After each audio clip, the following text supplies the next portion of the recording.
League സ്ഥാനാർത്ഥികൾ പോർക്കളത്തിലേക്ക്. മലപ്പുറത്ത് ഇ.ടി. മുഹമ്മദ് ബഷീർ സ്ഥാനാർത്ഥിയാകും. പൊന്നാനിയിൽ MP Abdussamad Samadani. UDF seat വിഭജനം പൂർത്തിയായി. പ്രചാരണ രംഗത്ത് ഒരു പടി മുന്നിൽ LDF.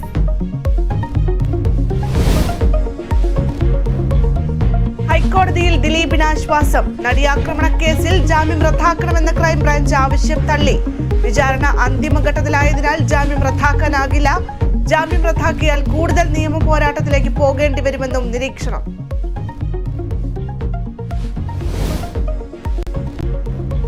രഞ്ജിത്ത് ശ്രീനിവാസൻ വധക്കേസിൽ വധശിക്ഷയ്ക്കെതിരെ അപ്പീലുമായി പ്രതികൾ. അപ്പീലിൽ സർക്കാരിന് നോട്ടീസ് അയച്ച ഹൈക്കോടതി. കോടതിയെ സമീപിച്ചത് 1 മുതൽ 4 വരെയുള്ള പ്രതികൾ.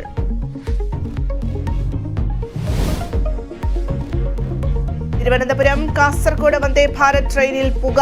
യാത്രക്കാരെ മറ്റൊരു ബോഗിയിലേക്ക് മാറ്റി. പുക കണ്ടത് C5 കോച്ചിൽ. യാത്രക്കാരിൽ ആരോ പുകവലിച്ചതെന്ന സംശയം. ട്രെയിൻ ആലുവയിൽ തനിയെ നിന്നു.